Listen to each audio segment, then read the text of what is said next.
தேவசவத்தை இந்த மாதத்திலே கூட கத்திருக்கிறதையாய் நம்மோடு சொல்லிக் கொண்டிருக்கிற தலைப்பான வசனமானது சங்கீதம் 103:5 வாசிப்போம். நன்மையினால் உன் வாயை திருப்தி ஆகுகிறார், கடவுளுக்கு சமானமாய் உன் வயது திரும்ப வாழ வயது போல் ஆகிறது. அல்லேலூயா, அல்லேலூயா. நன்மையினால் திருப்தி ஆக்குவேன் என்று சொல்ல வார்த்தைப்படி நாம் ஒவ்வொரு நாளும் கர்த்தர் கிருபையாக நினைக்க வேண்டும். இந்த இடத்துல கர்த்தர் 3வது வாரமாக இந்த வார்த்தையின் தலைப்பை நமக்கு கொடுத்திருக்கிறார். அதன்படியே இப்படி சத்தியத்தை நாம் பற்றி கொள்வோம். அல்லேலூயா, அல்லேலூயா. கண்களை மூடி ஜெபிப்போம். Thank you Jesus. நன்றி தகப்பனே, உமக்கு நன்றி ராஜா. நன்றியோடு துதிக்கிறோம் அப்பா. தந்தேன் என்னை இயேசுவே இந்த நேரம் உமக்கே தந்தேன் என்னை இயேசுவே இந்த நேரம்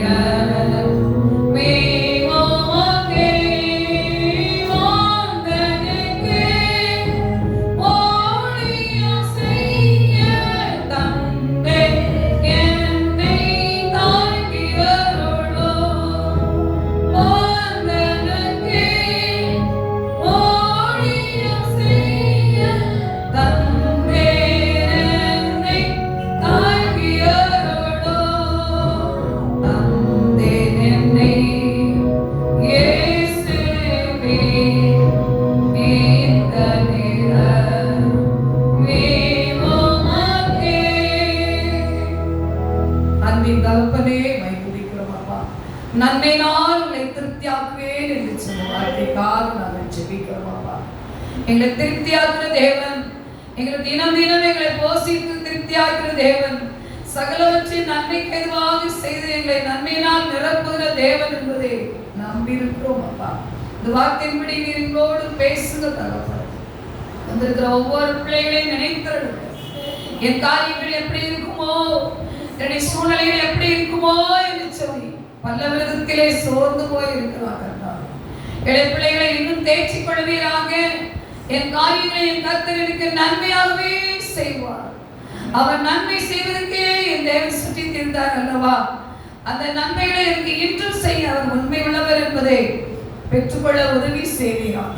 ஒவ்வொரு பிள்ளைகளையும் பலத்தால் இடை கட்டும், கிருபைக்குள் மறைத்துக் கொள்ளும். தேவநாமத்தை இன்னும் மகிமைப்படுத்தும்படியான சாட்சிகளை எழுப்புவீராக. என்னிலே வல்லமை பலன் ஒன்றுமில்ல தகப்பனே. ரட்சகா, தேசத்தை தாழ்த்தி ஒப்பு கொடுக்கிறேன். நீர் பேசு, நாங்கள் கேட்கட்டும். ஆத்மா ரட்சிப்படையட்டும், ஆத்மா விடுதலை பெறட்டும், ஆத்மாக்கள் சாட்சி சொல்லட்டும். என் இயேசு நாமம் மகிமைப்படட்டும். மீட்பர் பாதம் கெஞ்சி கேட்கிறோம் நல்ல பிதாவே, ஆமென். அல்லேலூயா, அல்லேலூயா. உபாகமம் 28ஆம் அதிகாரம் 11ஆம் வசனத்தை நாம் வாசிப்போம். உபாகமம் 28:11. உனக்கு கொடுப்பேன் உன் பிதாக்களுக்கு ஆணையிட்ட தேசத்தில் கர்த்தர் உன் கர்ப்பத்தின் கனியையும் உன் மிருக ஜீவன்களின் பலனிலும் உன் நிலத்தின் கனியிலும் உனக்கு பரிபூர்ண நன்மை உண்டாக கட்டளையிடுவார். அல்லேலூயா, அல்லேலூயா. இந்த காரியங்களை நாம் பெற்றுக்கொள்ள வேண்டுமானால் கர்த்தர் உங்களுக்கு எனக்கும் அநேக கட்டளைகளை கொடுக்கிறார். அல்லேலூயா. அந்த கட்டளைக்கு கீழ்ப்படிய வேண்டும். அந்த வசனத்தை நினைக்கும் போது அவருடைய கட்டளை பெரிதான காரியம். ஒவ்வொரு விதமான காரியங்களை பார்க்கும் போது அதே உபாகமம் 28ஆம் அதிகாரத்திலே 1ஆம் வசனம் சொல்லும் போது, இன்று நான் உனக்கு விதிக்கிற உன் தேவனாய கர்த்தருடைய கட்டளையின்படி செய்ய நீ கவனமாய் இருக்கும்படி அவர் சத்தத்திற்கு உண்மையாய் செவி கொடுப்பாயானால் உன் தேவனாய கர்த்தர் பூமியில் உள்ள சகல ஜனங்களிலும் உன்னை மேன்மையாய் வைப்பே சொல்றார். அல்லேலூயா. அப்ப பார்க்கும்போது இந்த காரியங்களிலே நாம் பார்க்கும்போது மோசையோடு கர்த்தர் இருந்து வழி நடத்துகிறார். அந்த மோசேயின் காரியங்களிலே நம்ம எல்லா காரியங்களிலும் கூட அநேக காரியங்களை பார்க்கும்போது மோசே தேவனுடைய கட்டளைக்கு என்ன செய்தான்? கீழ்ப்படிந்தான். அதே ஆரோனோடு சேர்ந்து 2 பேரும் அந்த கட்டளையை நிறைவேற்றினார்கள் என்று நாம் வாசிக்கிறோம். அல்லேலூயா.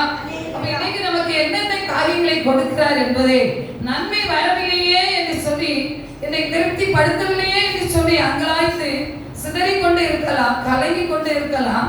அந்த வேளையிலே கூட உங்களுக்கு அவர் நன்மை செய்வேன் என்று சொல்கிற தேவன் என்று சுத்தி கொண்டே இருக்கிறார். அல்லேலூயா. அதை உணர்ந்து கொள்ள வேண்டும். நாம் அப்படி கட்டளைக்கு கீழ்ப்படிய வேண்டும். உங்களுடைய சுயம், என்னுடைய சுயத்தின்படி ஏதாவது செய்வோமானால் அது நிச்சயமாக பின் நாட்களிலே நமக்கு அது ஒரு பாரமாகிவிடும். அல்லேலூயா.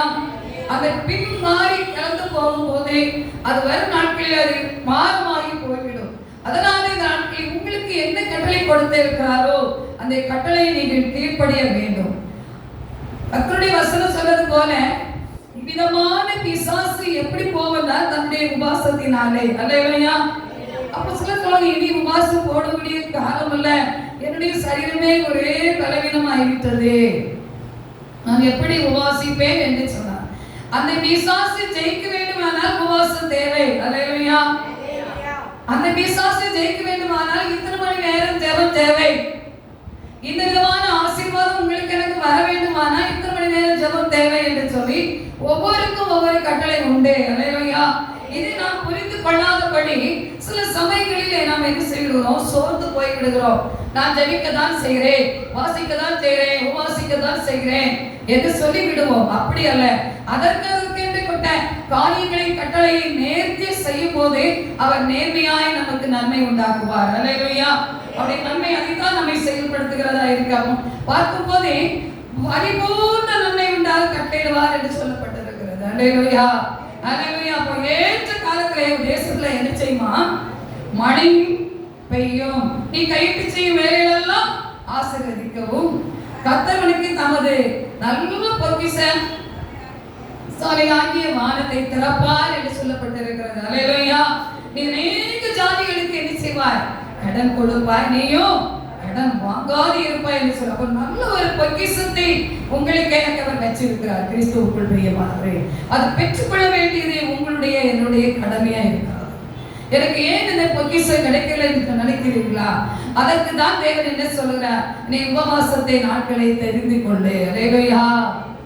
அல்லேலூயா. உபவாச நாளை தெரிந்து கொள்ளு.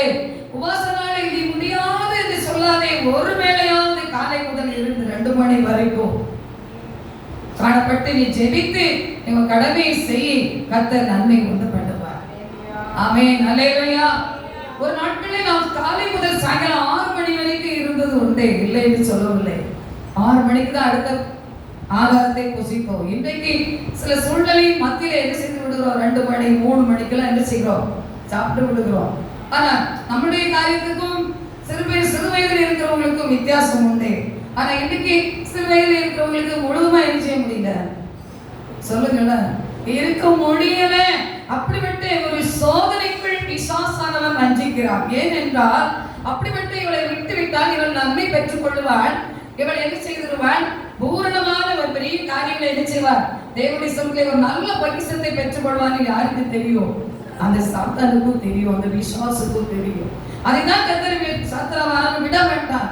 ஆனா இன்னைக்கு நாங்க கொஞ்சம் டைம் இன்னும் சாப்பிடலாம் நாங்க நினைக்கிறோம். நம்முடைய வயதுக்கும் உங்கள் வயதுக்கும் வித்தியாசம் உண்டு. ஆனாலும் கூட நானும் எனக்குள்ள ஒரு வைராக்கியம் உண்டு. இல்லையா? கர்த்தருக்குள்ள அந்த வைராக்கியம் வச்சிருப்பேன். எப்படியாவது செய்வோம். சில வாரங்கள் 4 நாள் 7 நாள் 1 வாரமே வந்துடும். என்ன செய்ய முடியும்? எப்படி அதை கீழ்ப்படிய வேண்டும்? அந்த கடலையை கை கொள்ள வேண்டும். 2 மணிக்கு போய் 3 மணிக்கு ஜெபிச்சு சாப்பிட்டால் போதும் அப்படிங்கிற ஒரு வைராக்கியத்தோடு காணப்படுவேன். கர்த்தர் பலப்படுத்துவார். அல்லேலூயா. அந்த வைராக்கியம் உங்களுக்கு எனக்கு இருக்குமானால் கர்த்தர் நிச்சயமாக அதை செய்ய முடியும். அல்லேலூயா. அல்லேலூயா. அதுவும் தேவனுடைய சமூகத்தை பார்க்கும்போது என்னை ஆட்கொண்டு இயேசு உம்மை யார் என்று நான் அறிவேன் என்று சொல்லி பாட்டு படிக்கிறார்கள். பாடல் ஒரு கதையை பாடுவோமா? என்னை ஆட்கொண்ட இயேசு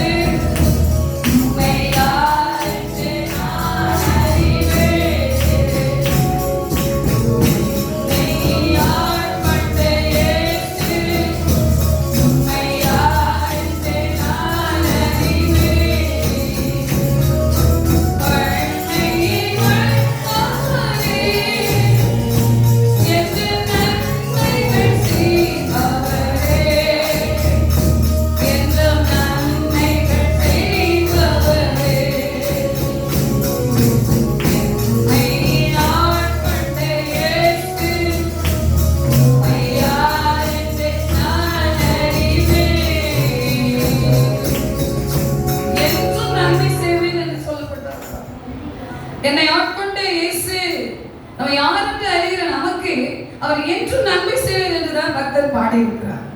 மனிதர் தூற்றலாம், அவர்கள் மத்தியிலே நன்மையினால் திருப்தியாக்குவார். அல்லேலூயா, அல்லேலூயா. அதே நேரத்திலே பார்க்கும்போது 2 சாமுவேல் 24ஆம் அதிகாரம் 17-18 வசனத்தை வாசிப்போம்.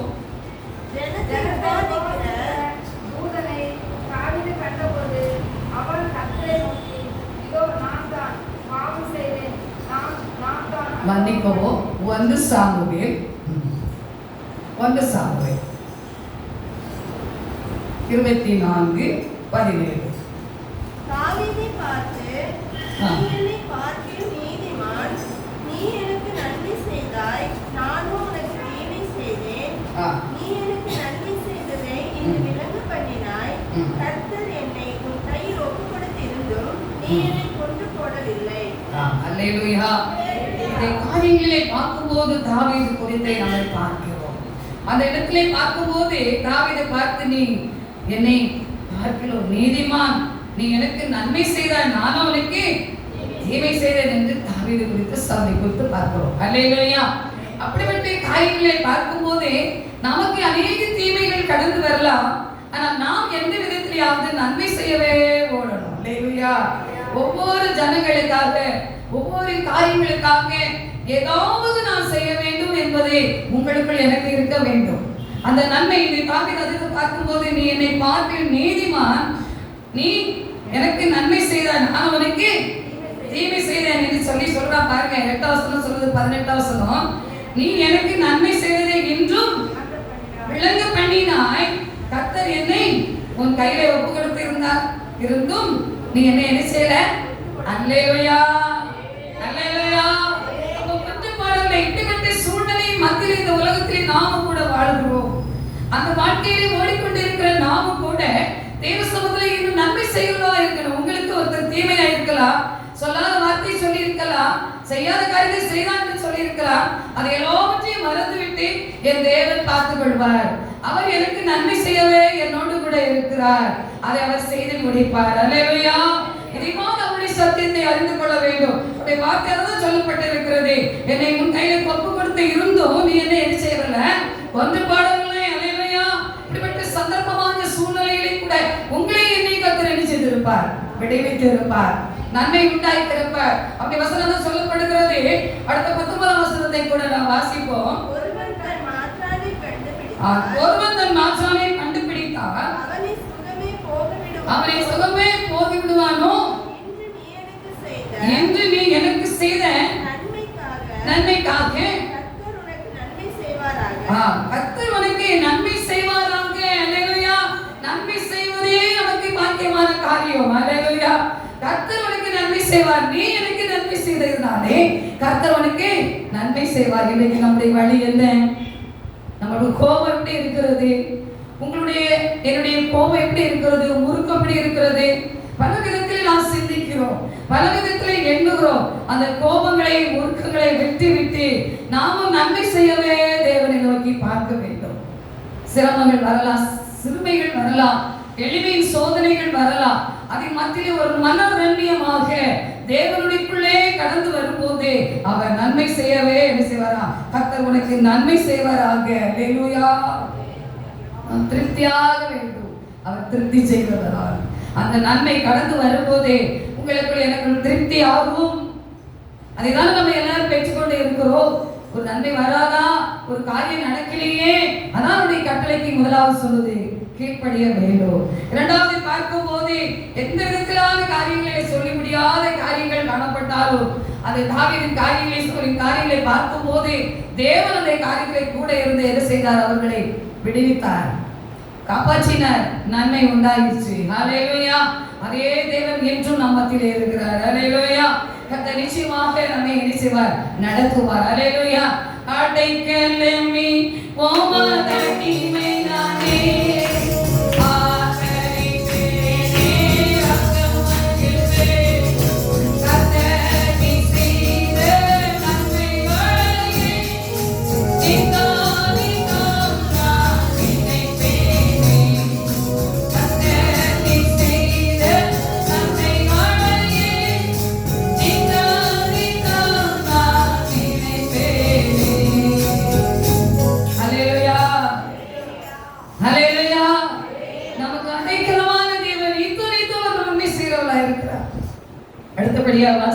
ஆதியாகமம் 32ஆம் அதிகாரம்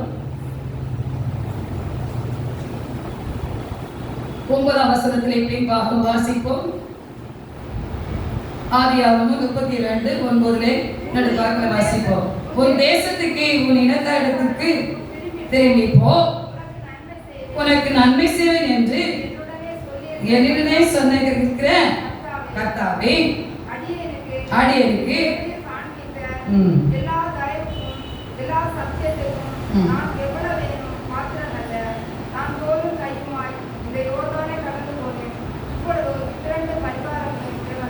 அல்லேலூயா. நான் கோலும் தடியுமாக என்ன செய்கிறேன், இப்போது இந்த யோர்தானை நான் என்ன செய்கிறேன், கடந்து போவேன் என்று சொல்லி வாசிக்கிறோம். இதில் பார்க்கும்போது யாக்கோபின் காரியங்களை எல்லாம் செய்ததை நாம் அறிந்து இருக்கிறோம். யாக்கோபு என்னும் தகப்பனாகிய ஆபிரகாம் தேவனும் கர்த்தருடைய சமூகத்திலே கேட்கப்படுகிற காரியத்தை பார்க்கும்போது நான் கோலும் தடியுமாக இந்த யோர்தானை கடந்து போவேன் என்று சொல்லப்பட்டது. அப்போ நீ திரும்பி போ, உன் இனத்தாரிடத்துக்கு திரும்பி போ என்று ஆண்டவர் சொல்றார். உனக்கு நன்மை செய்வேன் என்று நான் உன்னோட என்ன செய்றேன் சொல்லியிருக்கிற கர்த்தர் அல்லவா. ஹல்லேலூயா. நாம் போவோமா? கிறிஸ்துவுக்குள் பிரியமானவர்களே, நாம் முன்னெச்சரிப்பாக நாம் சொல்லும் வார்த்தைக்கு கீழ்ப்படிய வேண்டும். அதான் அவருடைய கட்டளை. அப்போ ஆத்மக்கள் காரியத்திலே பார்க்கும்போது, அந்த ஏற்கனவே காரியத்திலே சொல்லும் போதே கீழ்ப்படுகிறதை பார்க்கிறோம். இதை பார்க்கும்போது அடுத்த வசனமாக சொல்றது பாருங்க, 12ஆம் வசனத்தை வாசிப்போம்.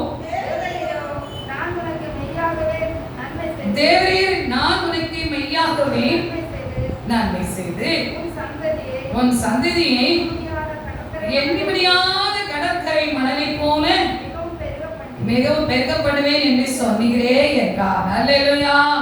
அந்த வாக்குகளை நாம் பெற்றிருக்கிறோம். கிறிஸ்துவுக்குள் பிரியமானவர்களே, இந்த வாக்குகளை பெற்று காத்திருக்கிற நமக்கு நன்மை கடந்து வரும். இந்த 5ஆம் மாதத்திலே 19 நாட்கள் வந்துவிட்ட எனக்கு இன்னும் ஒன்று இல்லையா, ஒரு நாள் இருக்கலாம் செய்து நிறைவேற்றுவார். அல்லேலூயா.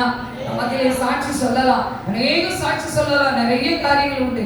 கடந்த நாட்களிலே கூட என்னை சந்திக்க வந்திருக்கும் போதே ஒரு சகோதரி சொன்னார்கள், நான் வருடந்தோறும் வரும்போதே அன்னையில வந்து நான் பார்ப்பேன், ஜெபிப்பேன். எனக்கு அவர்கள் வழிகாட்டின வாசல்கள் அனைத்தும் இதுவரை திறந்த வாசலாவே என்னை நன்மையாய் நடத்துகிறார். நான் திருமணமாகி ஒரு சில ஆண்டுகள் ஓடிவிட்டது, 2 ஆண்டு 3 ஆண்டு 4 ஆண்டு பிறந்து விட்டது. குழந்தை இருக்குமோ இல்லையோ என்று நான் தவித்துக் கொண்டு இருந்தேன்.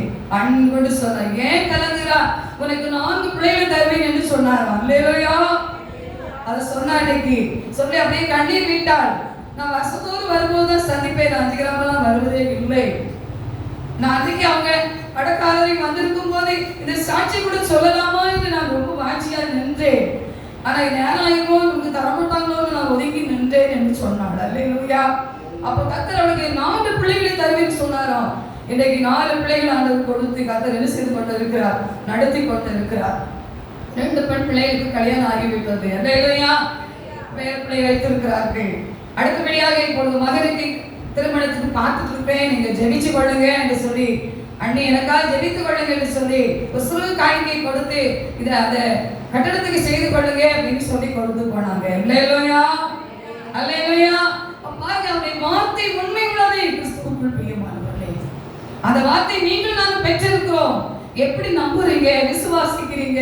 இன்னைக்கு எனக்கு சொல்ல முடியலையே, கேட்க முடியலையே என்று சொல்லி கண்ணீர் விட்டு சில நிமிஷம் என்னோடு பேசி பகிர்ந்து போனார்கள்.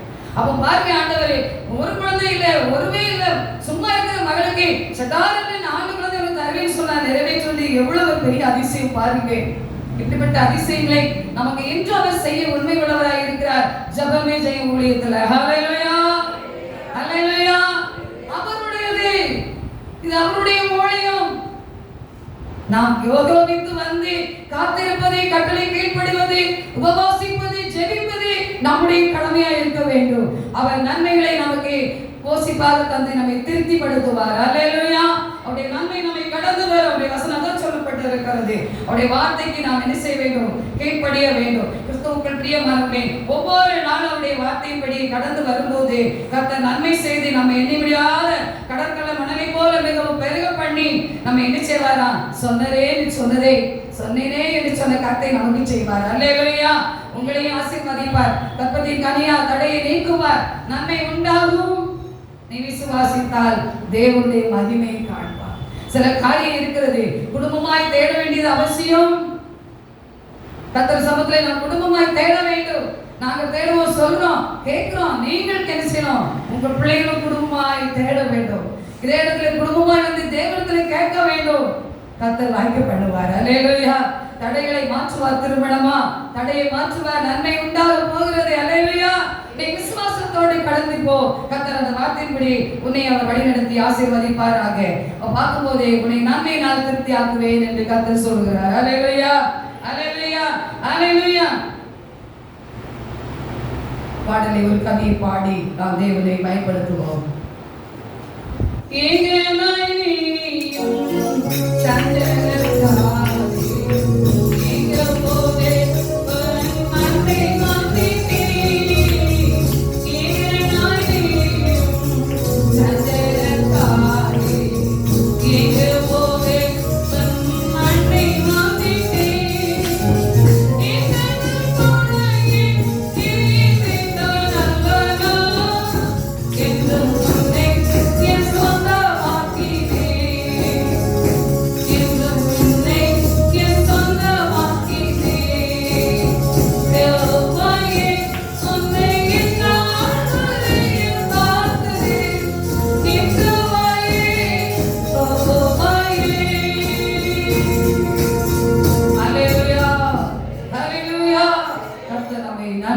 திருப்தி ஆக்குவார்.